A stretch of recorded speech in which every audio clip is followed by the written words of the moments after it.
Assalamualaikum warahmatullahi wabarakatuh. Waalaikumsalam warahmatullahi wabarakatuh. Alhamdulillah binikmati tatimus sholihah wassalatu wassalamu ala rasulillah wa ala alihi wa ashabihi wa man tabi'ahu wa wala wala haula wala quwata illa billah. Bersama kita mohon sama Allah ya. Tadi sudah dibacakan surah Yasin. Mbak Lia, surah Yasin surah keberapa? Kalau Al-Fatihah surah keberapa? Surah keberapa? Ke-1. Kalau kedua, Mbak Al-Baqarah. Al-Baqarah artinya apa Mbak Ita? Bapak dulu miara tuh Mbak Ita. Sapi betina. Setelah Al-Baqarah yang keempat yang ketiga surah apa? Ali Imran. Keluarga Imran. Setelah Ali Imran surah apa, Nduk? Ayo. An-Nisa. An-Nisa artinya apa? Perempuan. Nah, perempuan harus tahu tuh. Ya, karena di situ ada kisah perempuan, maka perempuan-perempuan kan banyak nih perempuan nih. Nah, perempuan itu menempati posisi yang sangat agung di hadapan Allah. Bahkan satu hari Nabi kita Muhammad Shallallahu Alaihi Wasallam itu ketika sedang memberikan tausiah, lalu Nabi membuat 4 garis, ya membuat apa? 4 garis. Lalu setelah Nabi membuat 4 garis, Nabi bertanya, ya Abu Bakar, tahukah kamu makna keempat garis ini? Jawaban Abu Bakar apa? Allah dan Rasulnya lebih tahu. Allah dan Rasulnya lebih tahu. Maka kemudian Rasul Shallallahu Alaihi Wasallam bilang, garis ini adalah calon wanita, calon penghuni surga kelas wahid. Penghuni surga kelas wahid, VVIP sampai muncrat. Ya VVIP. Ini mau nanya nih sama Mbak. Yang mau ditanya udah ke sana, mana caranya pintu.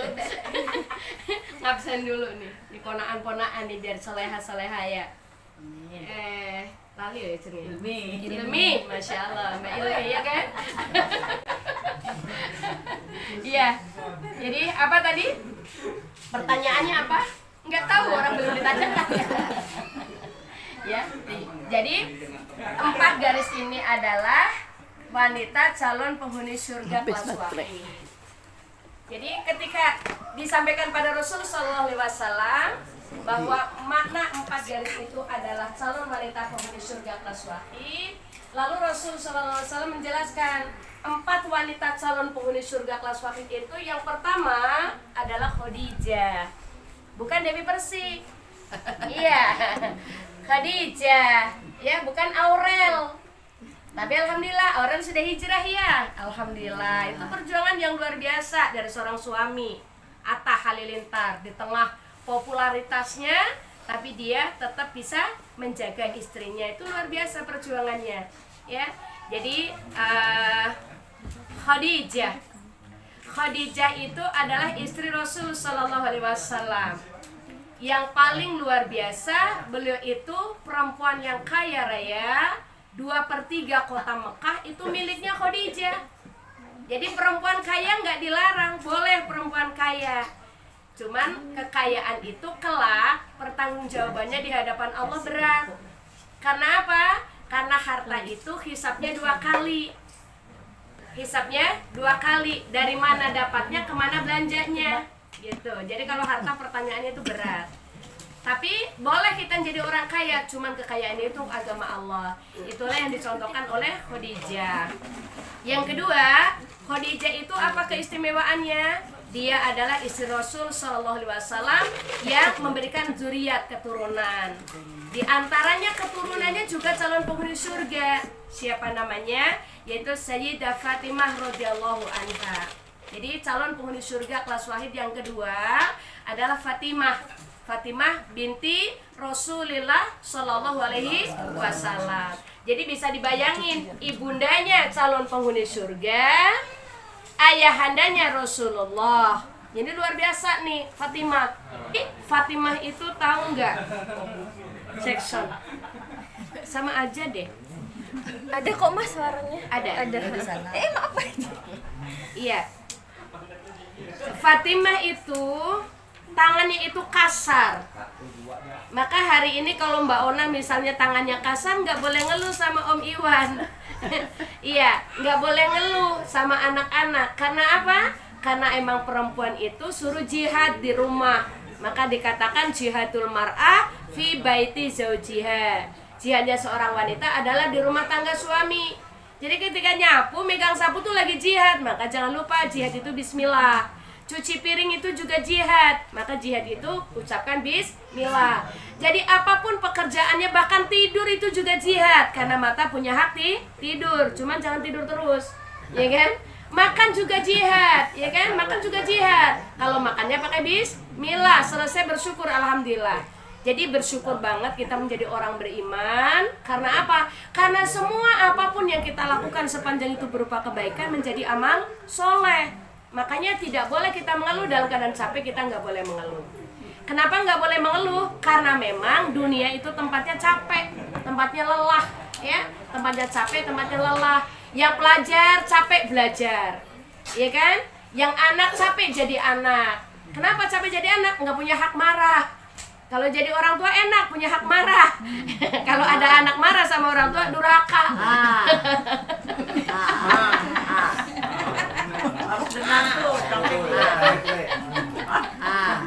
Iya. Jadi ridhonya anak itu bergantung ridhonya mama gitu. Makanya kita pengen semuanya, ya Bude, terus Mbak Yu semuanya, Mbak semuanya, kita semuanya pengen jadi apa tadi? Perempuan ahlu surga. Jadi kita suruh bercermin kepada siapa tadi? Khadijah. Ini bapak-bapak saya sampaikan ke perempuan dulu, karena komunitas perempuan ini banyak di neraka. Ya. Tapi kalau ada perempuan-perempuan banyak di neraka, sebabnya apa? Sebabnya karena suami-suami lelaki tidak mendidik. Nah, kena semua. Iya kan? Karena suami tidak mendidik. Jadi jangan dibiarkan istri-istri kita yang kita cintai, yang kita sayangi, anak-anak perempuan kita, ibu kita yang perempuan di neraka. Enggak. Makanya harus menyelamatkan siapa? Ar-rijal qawwamuna 'alan nisa, bukan Muhammad Lutfi Jalul Fikri. Suaminya Mbak Safa. Ar-rijal qawwamuna 'alan nisa, lelaki itu pemimpin bagi keluarga. Maka semua lelaki harus jadi contoh. Makannya jadi contoh, tidurnya jadi contoh. Nah kan kena hari ini laki-laki kena.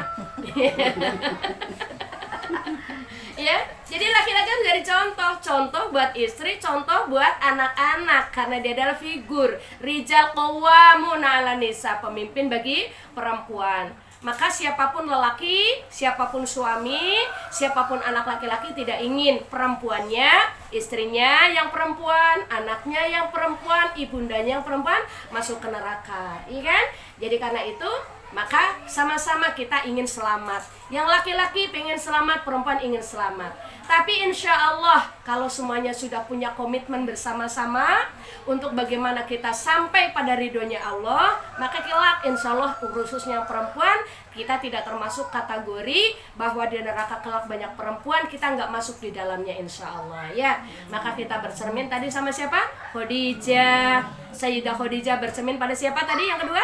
Sayyidah Fatimah radhiyallahu anha. Adek tahu Fatimah itu tangannya kasar karena setiap hari menggincar gandum, memintal benang untuk membantu ekonomi keluarga. Dan dia seorang istri yang sangat sabar. Siapa suaminya? Ali bin Abi Thalib. Itu Ali bin Abi Thalib itu kalau perang bersama Rasul setiap pulang membawa luka. Jadi kata Rasul kata Sayyidah Fatimah, kalau beliau pulang perang nih, belum lagi luka lama kering, sudah datang luka yang baru. Gitu, Ali bin Abi Thalib, ya. Maka lelaki-lelaki sekarang nggak suruh perang ke medan perang, tapi perang bagaimana menjaga anak dan istri supaya selamat. Karena itu berat tanggung jawab kita. Kelak bapak-bapak akan berdiri di hadapan Allah, tidak akan bergeser kakinya satu langkah sampai kemudian bisa menjawab pertanyaan-pertanyaan, termasuk tanggung jawab sebagai suami, tanggung jawab sebagai ayah, tanggung jawab sebagai pencari nafkah. Maka nanti suami-suami kelak akan dihisab dengan hisab yang berat. Ya, karena itu kita yang punya suami, doain suami kita supaya selamat. Doain supaya suami kita bisa menjadi pemimpin yang terbaik. Yang anak-anak doain papa kita ya. Papa kita, ayah kita, bapak kita, supaya ayah kita semuanya dijaga sama Allah selamat. Nah, intinya kita pengen selamat ke sana. Maka dunia segala isinya, apapun yang kita miliki bukan tujuan, tapi ini sarana untuk mencapai keridhaan Allah. Ya, jadi Fatimah Zahra tangannya kasar. Sehingga satu hari dia datang kepada Rasul Shallallahu Alaihi Wasallam, abahnya sendiri. Beliau bilang, ya Rasulullah. Jadi Fatimah itu manggil abahnya juga ya Rasul. Jadi gelarnya, nggak manggil ya Abi, enggak, ya. Tapi manggilnya ya Rasulullah. Berikanlah kepadaku budak, karena waktu itu banyak tawanan perang. Berikanlah kepadaku budak, untuk apa? Supaya bisa meringankan bebanku di rumah. Untuk apa? Membantu menggisar gandum dan memintal benang. Apa jawaban Rasul Shallallahu Alaihi Wasallam? Ya Fatimah, pulanglah. Jadi kalau Rasul itu, nabi-nabi kalau manggil anaknya pakai kalimat ya. Misalnya Nabi Ibrahim memanggil Ismail kalimat ya bunayya, wahai anakku. Jadi lembut kalimatnya. Jadi nggak boleh manggil anak dengan panggilan woi, balik. Nggak boleh ya. Kalau ada orang tua yang begitu, ya kita memaafkan. Kita memaafkan. Kita nggak boleh. Oh, orang tua salah lalu kita lalu kita menjas orang tua salah. Enggak, tapi doakan ya Allah, lembutkanlah hati ibuku gitu. Ini anak yang baik, anak yang salehah gitu. Jadi nggak boleh berlawan kata sama umi, sama ibu, nggak boleh berlawan kata. Karena apa? Karena Al-Quran mengajarkan fala taqul lahuma uffiu wala tanharhuma qawlam ma'rufa. Kan gitu. Allah nih yang ngajar Quran nih. Makanya Quran nanti kita kaji nih ayat per ayat, Al-Baqarahnya, Al-Fatihahnya, Ali Imrannya, kita kaji nih Al-Ghuraba. Supaya apa? Supaya Al-Quran ini membimbing kita selamat kita sampai ke surganya Allah. Siap kan untuk kita selamat? Apalagi Pak Selamat, Bu Selamat ya. Jadi kita ingin selamat sampai ke sana ya. Jadi Al-Quran pedoman bagi kita. Pedomannya apa tadi? Satu diantaranya Allah bilang, hei anak-anak, fala taqul lahuma uf. Jangan kamu katakan kepada ibumu uf, ah, huh. Nah itu aja nggak boleh. Apalagi sampai kalimatnya banyak, panjang. Mama nih bising ya. Itu udah berapa kata? Mama bising ya. Udah berapa kata? Ilmi. Ya, padahal aja nggak boleh, nggak boleh. Itu ya. Jadi masya Allah, karena itulah kalian yang masih punya ibu, masih punya umi, masih punya mama, kalian bersyukur sama Allah. Karena apa? Pintu surga kalian masih terbuka. Berbaktilah. Kemarin Bude baca artikel, ada supir taksi Bluebird, ya, supir taksi Bluebird di Jakarta. Ya, itu langganan. Sekarang mah udah pakai Gokar ya, udah pakai pakai aplikasi. Kalau dulu kita enaknya begitu, itu langsung Bluebird aman. Jadi ada taksi Bluebird. Sopirnya itu waktu dia nyopirin salah satu penumpang di dalam mobil itu cerita lah. Lalu si penumpang bertanya, kamu ini tinggalnya di mana? Saya tinggalnya di Jagakarsa.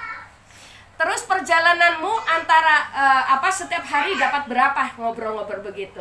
Terus akhirnya si penumpang tanya, kenapa kamu tidak tinggal di tempat ngepul supaya waktumu bisa untuk istirahat? Karena dari tempatmu kerja sampai ke Jagakarsa itu 3 jam perjalanan. Apa jawaban sopir taksi? Ini masya Allah. Kata sopir taksi bilang, tidak, saya lebih memilih pulang daripada saya tinggal di tempat ngepul. Kenapa? Karena saya masih punya ibu. Dan saya harus mencium kening ibu sebelum aku berangkat. Aku hanya karena ingin mencium tangan ibuku sebelum aku berangkat kerja. Bayangin tuh. Sebelum berangkat kerja hanya ingin mencium tangan ibunya. Ikhlas dia pulang malam-malam. Pulang malam-malam sekedar untuk menjumpai ibunya dan mendapatkan doa dari ibunya. Maka kalian yang masih punya ibu, bersyukur. Jaga ibunya dengan baik-baik. Ya, jadi jangan sakitin hati ibu. Karena apa? Karena Nabi pernah ditanya, "Ya Rasulullah, siapakah yang harus aku hormati?" Jawaban Nabi, "Ummuka, ibumu." Setelah itu ditanya lagi, "Siapa lagi setelah itu ya Rasulullah?" "Ummuka, ibumu." Setelah itu, "Siapa lagi ya Rasulullah?" Baru kemudian Rasul menjawab, "Abuka, bapakmu." "Ummuka, ummuka, ummuka." Baru abuka, ibumu, ibumu, ibumu, baru bapakmu. Jadi ini Rasul Sallallahu Alaihi Wasallam. Maka yang menjadi ibu, yuk kita menjadi qudwah, menjadi teladan yang baik. Ya, ini bukan karena yang ngomong perempuan, ya, tapi karena memang kata Rasul Sallallahu Alaihi Wasallam. Maka kita menjadi ibu ya Mbak Ita, menjadi ibu, berusaha menjadi ibu yang terbaik buat anak-anak. Ya, Mbak Uwah menjadi ibu, berusaha menjadi ibu yang terbaik buat anak-anak. Walaupun kita belum sempurna. Ya Mbak Iti, kita berusaha menjadi ibu yang terbaik buat anak-anak. Walaupun belum sempurna, tapi berusaha untuk terus memperbaiki diri. Si ibunda berjuang, anak-anak berjuang, suami berjuang bersama-sama untuk mendapatkan keridhaan Allah. Maka insya Allah perempuan yang ini masuk dalam apa tadi? Kategori perempuan-perempuan calon penghuni surga. Siapa tadi yang kedua? Fatimatus Zahra. Jadi ketika tangannya kasar begitu, dia minta seorang pembantu, seorang budak untuk membantu menggisar gandum. Apa jawaban Rasul Sallallahu Alaihi Wasallam? "Ya Fatimah, pulanglah ke rumahmu. Nanti malam Abah datang ke rumahmu." Ya, dengan harapan abinya datang, Rasul datang itu membawa budak. Tapi ternyata Rasul Sallallahu Alaihi Wasallam datang nggak membawa budak. Cuman Rasul Sallallahu Alaihi Wasallam mengatakan, "Ya Fatimah, sepanjang beban umat Islam masih berat, tidak pernah akan aku ringankan beban keluargaku. Nanti kalau beban umat Islam sudah sedikit ringan, baru akan aku ringankan beban keluargaku." Jadi begitu Rasul Sallallahu Alaihi Wasallam mendahulukan umat, nggak apa-apa tangan anaknya kasar. Tapi Rasul berpesan begini, "Sambil engkau meringankan beban keluargamu ketika engkau bekerja, bertasbihlah kepada Allah, bertakbir kepada Allah, bertahmid kepada Allah, yang dengan menyebut kalimat subhanallah walhamdulillah wala ilaha illallah wallahu akbar." Jadi subhanallah, subhanallah, subhanallah, alhamdulillah, alhamdulillah, alhamdulillah, Allahu akbar, Allahu akbar. Maka zikir itu disebut zikir Fatimatus Zahra atau zikir Fatimah. Karena itu diberi Rasul Sallallahu Alaihi Wasallam kepada Sayyidah Fatimah. Maka kita habis sholat pun kita baca tuh.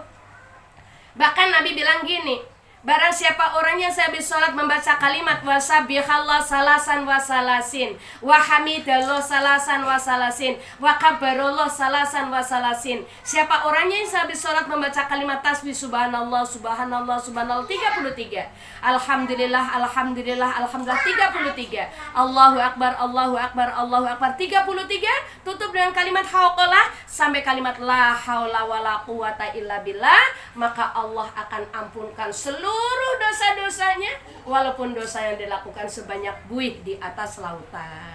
Ya, jadi makanya kita mulai belajar, wah masih muda belajar zikir juga, ya kan? Jadi Fatimatus Zahra yang kedua. Yang ketiga adalah Asiyah binti Mazahi. Siapa dia? Dialah istrinya Fir'aun. Istrinya Fir'aun. Bahkan ketika dia disiksa oleh Fir'aun, dia berkata kepada Allah, "Ya Allah, bangunkan untukku rumah megah, istana megah di surga." Jadi bayangin, ini istrinya Fir'aun minta dibangunkan istana megah di surga. Walaupun dia disiksa sama suaminya sendiri, sama Fir'aun, tapi dia tetap menjaga keimanannya. Itu Asiyah, ya. Kemudian terakhir yang keempat adalah Maryam binti Imran. Siapa dia? Ibundanya daripada Nabi Isa alaihi salam. Ya, dia wanita suci, nggak pernah disentuh lelaki. Tapi qadarullah, Allah berikan kemuliaan, hidangan langsung dari surga. Oh, jadi kalau udah wanita soleha jangan takut untuk cari kerja. Kerja apa aja yang penting halal, nggak usah malu, ya, nggak usah malu, nggak usah gengsi. Kerja Bismillah, yang penting Allah ridho. Dapat rezeki, alhamdulillah, gitu. Jadi Maryam binti Imran. Jadi dia wanita soleha, sering dapat hidangan langsung dari surga. Kemudian apa? Maryam binti Imran sering didatangi malaikat untuk berdialog. Jadi diskusi sama malaikat. Maryam binti Imran itu saking sucinya, masya Allah. Ya, dan Maryam binti Imran qadarullah diberikan oleh Allah, yaitu satu kemujizatan hamil tanpa adanya suami. Inilah kesucian Allah yang kemudian Allah tunjukkan kehebatan Allah kepada makhluknya agar supaya kita semakin banyak bertasbih mensucikan Allah Subhanahu wa taala. Jadi 4 ya, perempuan ahli surga. Pertama siapa tadi? Khadijah. Yang kedua? Fatimah Zahra. Yang ketiga? Asia binti Mazahi, istrinya Fir'aun. Yang keempat? Maryam binti Imran. Jadi 4 garis itu kata Nabi ini adalah calon penghuni surga kelas wahid. Ya, maka kita para perempuan cerminnya ke sana. Nggak usah bercermin kepada dunia yang banyak menjerumuskan kita kepada kemaksiatan. Lalu kayak mana sih perempuan calon penghuni surga itu? Insya Allah to be continue pada pertemuan yang akan datang ya. Karena Mbak Ona udah mulai kelip-kelip.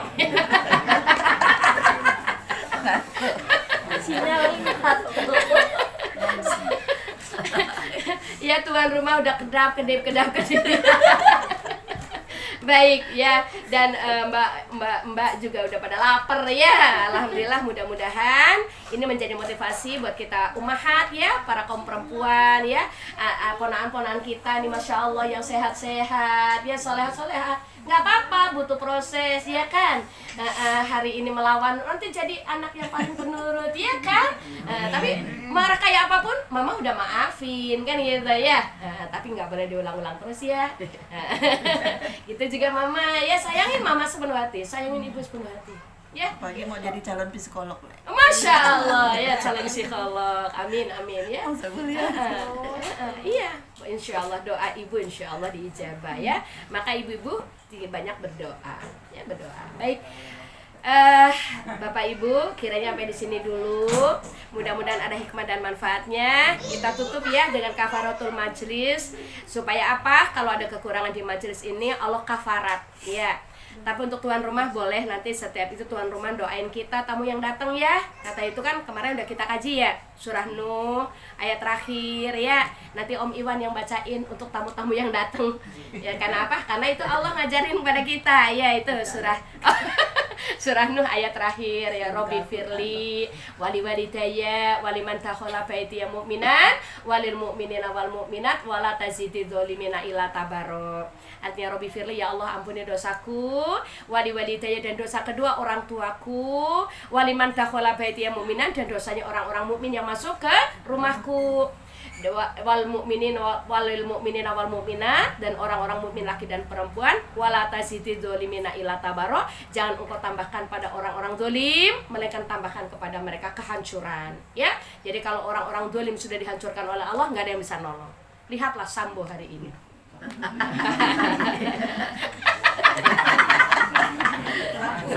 Sambel ya lah, sambel. Ya, bayangin jenderal hanya dalam waktu sekian hari, dalam waktu sekejap saja Allah runtuhkan semuanya kan.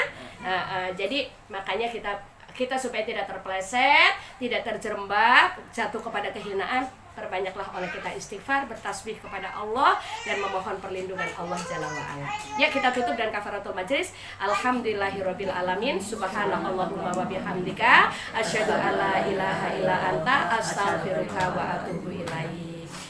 Wabillahi taufiq wal hidayah waridho wal inayah. Assalamualaikum warahmatullahi wabarakatuh. Waalaikumsalam warahmatullahi wabarakatuh.